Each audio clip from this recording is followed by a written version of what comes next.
just gonna check and make sure you look set. It's good. Okay. You set back up out here, huh? Yeah. What up? Hey, Jake. What up, y'all? We good? Yeah, we good. All right. Well, just looking back at that Iowa game, I mean, double for you. I think maybe the most you played all season. Just take me through kind of, how that game went for you, how you felt like you played, maybe the role that you played in that game. Yeah, I thought it was a good game. I thought it was a good team win. In terms of my role, we need an energy guy. Just making those, some people call them like dirty plays that people don't want to make, just hustle plays. And I got a lot of energy to give. And I think it's one of the best ways that I can help impact this team and help us win. So that was kind of just my focus, just give it all I got, and I'm glad we got the win. Have you always been that guy to make the dirty plays, I guess? No, I have not actually. I was talking with my dad actually last night, and he was kind of asking me because my role is different on this team. Before I've had to be the guy that scores the ball, and that's been my role. But now I've kind of bought in and have figured out, and I'm still learning that I have that gear that I'm starting to tap into of just not getting tired. And I've always been in good shape. My conditioning has always been good, and I pride myself on it. But it's just another tool in my tool belt that I've found and I'm going to keep using. All right, thank you. Mm. Hey, Jake, building off of that, just how do you change the mindset and change your attitude towards that kind of role after being the guy at other places? That's a good question. I don't know if there's a cookie cutter answer. It didn't happen the first game. We're in February now, so it's a process, in part buying in completely to coach's philosophies and everything he preaches, and just kind of leaning in to his coaching and just understanding what is needed. And sometimes you just got to do what you got to do. You just got to get it done. And yeah. It wasn't that long ago, Jake, you're getting under 5 minutes per game as you try to figure out your role here, and Brad tries to figure out his rotation. You played 30 minutes in what a lot of people thought was the biggest game of the year. How do you keep yourself ready for that? Like, how do you stay confident? How do you stay comfortable? Staying in the moment. I don't know. It's basketball. You got to be ready for whatever. If you're not playing, you got to be completely energetic on the bench. Coach O was talking to me during the Northwestern game, going back I didn't really play in the first half, and then I was still ready to go in the second half. So I think it's just part of being confident in yourself, being mentally engaged at all times, and just it's just meant to happen if you believe it to be so. And yeah. Thanks, Jake. Appreciate it, man. Mm-hmm.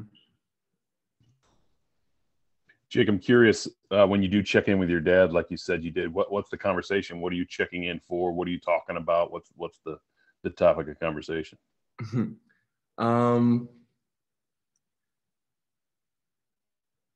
That's a funny question. I don't know. My dad is my biggest fan, my biggest critic.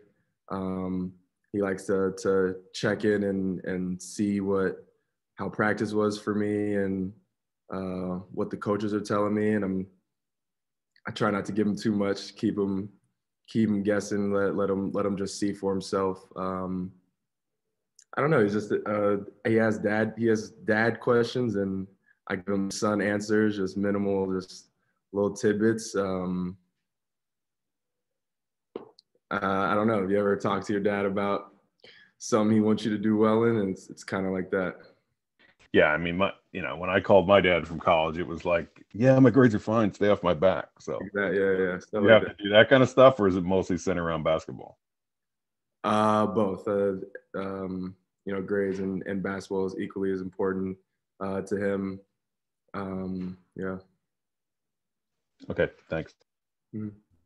Hey, Jake, kind of switching to Indiana a bit. What do you guys kind of learn about them after playing them from the first time? They're definitely a slower paced team. We know that they like half court sets and they're opportunistic in transition. They want to get back and stop our break. So we know we have to execute on both ends of the floor. There'll be fewer possessions. That's how they like to play. But at the same time, we want to play, our game, Illinois basketball.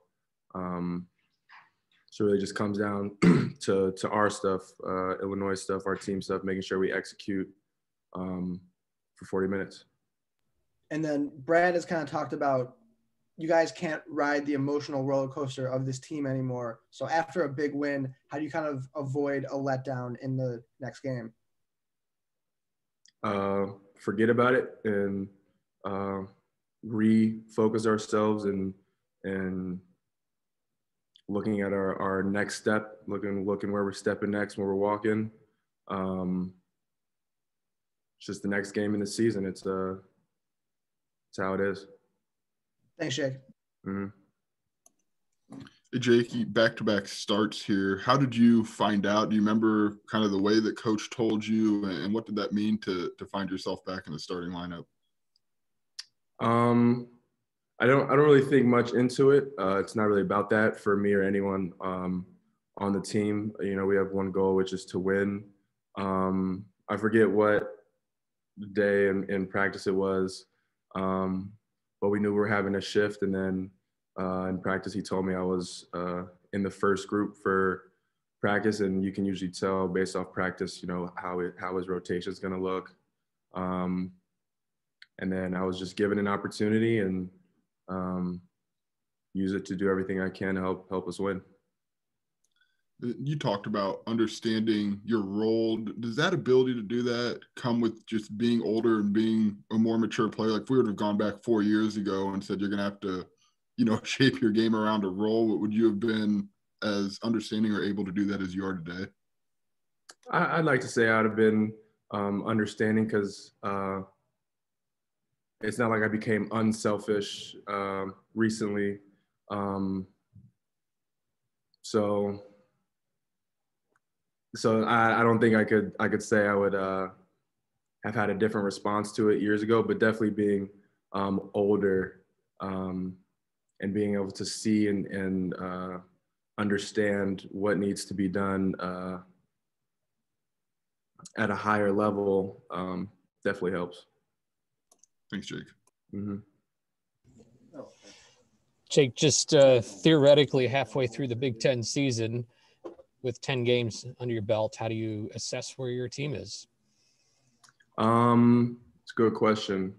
I think back to my prep school coach, Jay Tilton, that I used to have. And I remember he one time told us, we want to be playing our best basketball at the end of the season. We don't want to just start hot and fizzle at any point. We don't want to fizzle. And I think right now we're in a good spot to kind of hit our peak in early, middle February and kind of start our run where and we had that last year where we kind of felt that we were coming into our own. And I think we are in the middle of that becoming our own. And I like where we're at. I think we're really good. We all talk about and share the same goals of winning Big Ten championship, national championship. So that's a great thing to hear about a team you want to win that they're talking about championships realistically. And as a team, we're figuring out kind of what we need to do and what our groove needs to look like to do that. Anything you could share about what takes it up a notch for you to get towards the peak? What do you mean takes it up? You said, you're in a place where you feel like you could be playing your peak basketball by the middle of this month. So what's between that and where you are right now? Because you're already playing at a pretty high level. Yeah, I got you. I think mistake-free is a good way to phrase it.